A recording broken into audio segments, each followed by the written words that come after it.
नमस्कार, आप सभी का स्वागत है। लेक्चर नंबर 23 है इंडियन नेशनल मूवमेंट का। क्रांतिकारी आंदोलन पढ़ रहे थे हम प्रथम चरण में, लगभग कंप्लीट हो गया। लास्ट टॉपिक रह गया कामागाटा मारू घटना। पिछले वीडियो में हमने पढ़ा कि गदर आंदोलन, तो गदर आंदोलन भारत में चलाने का मेन कारण जो था उसमें से कामागाटा मारू जो घटना थी वो भी एक मेन कारण था कि गदर आंदोलन जो अमेरिका में मुख्य तौर पर चल रहा था वो भारत में भी चलने लग गया। भारत में भी उन्होंने अपना आंदोलन चलाया क्योंकि कामागाटा मारू जो घटना हुई थी, इस घटना को सुनकर जो गदर आंदोलन के लोग थे उनका खून खोल गया। ऊपर से वर्ल्ड वॉर प्रथम चल रहा था, तो उन्होंने भारत में एक प्लानिंग बनाई कि हम सैनिक विद्रोह करवा देंगे। उनके आंदोलन का जो तरीका था वो सोच रहे थे कि सैनिक विद्रोह करा देंगे। आपने पढ़ा कि वो असफल उसमें हो गए और 1916 आते आते पूरी तरीके से गदर आंदोलन समाप्त कर देते हैं अंग्रेज। तो कामागाटा मारू घटना क्या थी वो हम समझते हैं। देखिए बच्चों, कामागाटा मारू एक जहाज़ का नाम है। सबसे पहले दिमाग में अपने ये रख लीजिएगा, ठीक है। एक जहाज़ का नाम है और ये एक जापानी जहाज़ है। जापान का एक जहाज़ था, आपको पता ही है। मैप में मैं आपको दिखाऊं, ये हमारा भारत है। भारत और यहाँ पे वैनकूवर, कनाडा में एक जगह है वैनकूवर। तो भारत के जो लोग हैं वो बहुत तेज़ी से उन दिनों कनाडा में बस रहे थे। आज भी पंजाब के जो लोग हैं वो कनाडा में बहुत लोग जाते हैं बसने के लिए और ऑलरेडी बहुत लोग वहाँ रह रहे हैं। इवन मैं लुधियाना में रहता हूँ, पंजाब में। यहाँ घर घर बच्चों का यही शौक़ है, या तो बिजनेसमैन बनेंगे या वो कनाडा चले जाएंगे। तो मेरे साथ जो मित्र पढ़े हुए हैं उन लोगों के भी ये है, बहुत से लोग कनाडा चले गए हैं। एक अच्छे जीवन की तलाश में उस समय भी कनाडा लोग जाना चाह रहे थे। तो वही कनाडा, तो उसी सिलसिले में ये घटना घटी, वही हम पढ़ने वाले हैं। समझिए, ये देखिए जहाज़ है, कामागाटा मारू जहाज़ ये वाला है। ये स्टीमशिप है, मतलब भाप से चलने वाला एक जहाज़ था। जैसे मैंने बताया कि कई पंजाबी लोग भारत से कनाडा जाना चाह रहे थे और इस कारण से बाबा गुरदीत सिंह संधू ने एक जहाज़ किराए पे लिया, एक जापानी जहाज़ किराए पे लिया। कामागाटा मारू जो जहाज़ था, ये बाबा गुरदीत सिंह संधू हैं, बिजनेसमैन, बहुत बड़े बिजनेसमैन थे। इन्होंने किराए पे लिया जापानी जहाज़ और लगभग 376 लोग इस पर सवार होकर कनाडा की ओर रवाना हो जाते हैं। तो इसमें ज़्यादातर जो थे वो सरदार थे, सिख थे। 337 सिख थे, 27 मुस्लिम थे और 12 हिंदू थे।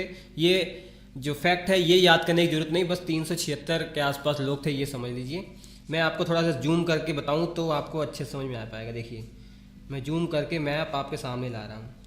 देखिए, ये हांगकांग है, ठीक है। ये हांगकांग है। हांगकांग आज आप जानते हैं चाइना के ही हवाले है। तो हांगकांग से ये जहाज़ चलता है और पहुंचता है शंघाई। ये भी चाइना का हिस्सा है, शंघाई।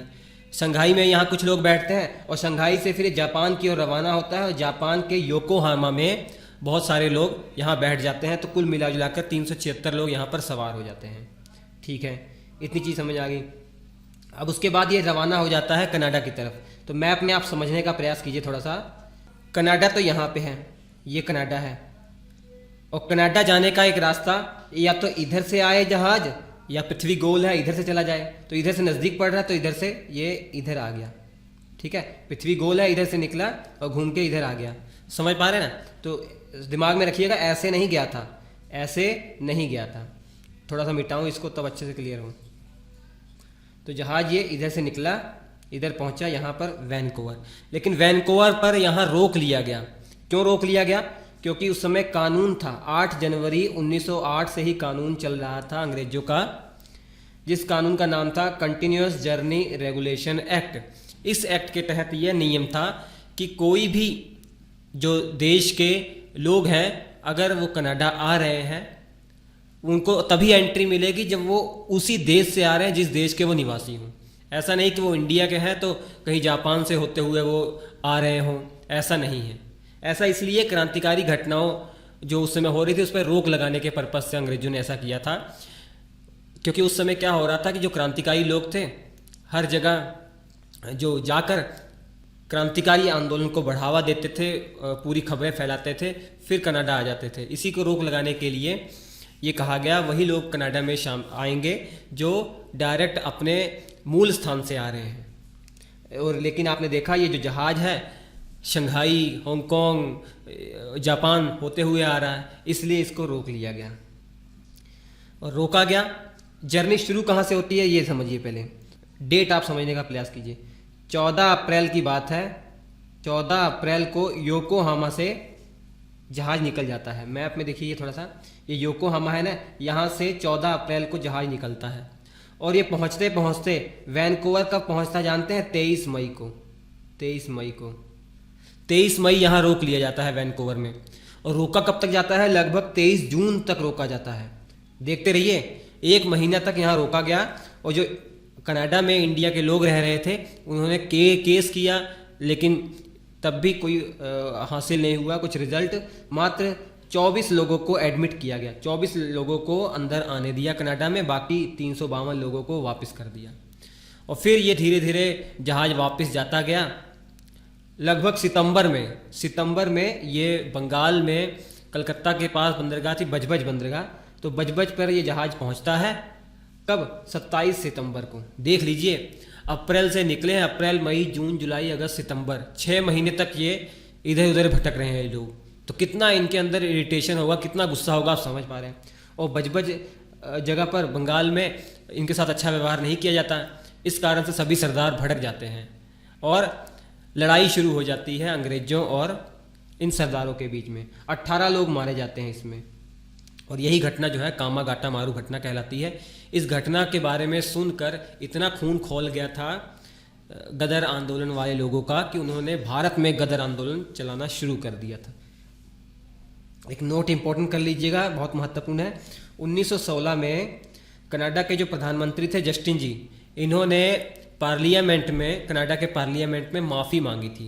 ये हालांकि ये इस इंसिडेंट के लिए माफ़ी मांगी थी, कामागाटा मारू जो इन्होंने परमिशन नहीं दी थी कनाडा सरकार ने, उस लिए इन्होंने माफ़ी मांगी थी। हालांकि उस समय कनाडा में ब्रिटिश रूल था, ठीक है। ये आप कह सकते हैं ना पॉलिटिकल स्टंट है ये, क्योंकि कनाडा में बहुत सारे पंजाबी लोग रहते हैं, उनका वहाँ के नागरिकता ली हुई है, तो इसलिए वोट उनको अपनी ओर आकर्षित करने के उद्देश्य से ये पॉलिटिकल स्टंट है, ठीक। तो ये है बच्चों कामागाटा मारू घटना, समझ में आ गया होगा आपको। तो अब इस तरीके से क्रांतिकारी आंदोलन प्रथम चरण के समाप्त हो जाते हैं। अब नेक्स्ट वीडियो में हम गांधीवादी चरण की तरफ चलेंगे। ये देख लीजिए, मैं आपको समझाऊं, इधर कहाँ गया, क्रांतिकारी आंदोलन कंप्लीट हो गया है। और हाँ, ये अब गांधीवादी चरण चलेंगे, पूरा नहीं पढ़ेंगे हम इसको, 1919 से लेकर 22 तक पढ़ते हैं। 1919 क्या, 1917 और 18 में जो घटनाएं हुई थी, सत्याग्रह चलाए गए थे गांधी जी के द्वारा, महत्वपूर्ण जो है चंपारण, खेड़ा, ये सब, अहमदाबाद, ये सब हम पढ़ लेंगे। और उसके बाद 1922 में जो चौरी चौरा घटना हुई थी, असहयोग आंदोलन वापस ले लिया था, जिसके कारण गुस्से में आकर जो क्रांतिकारी घटनाएं दोबारा से होना शुरू हो जाती हैं। फिर उसके बाद हम क्रांतिकारी आंदोलन जो सेकंड चरण का है उस पर कूद पड़ेंगे। इसको कंप्लीट करके तभी हम आगे गांधीवादी चरण को बढ़ाएंगे। तो चलिए, अच्छा लगा होगा लेक्चर तो लाइक करते रहिए, शेयर करते रहिए, एप्रिसिएशन ज़रूरी होता है हर फील्ड में। तो चलिए, नमस्कार।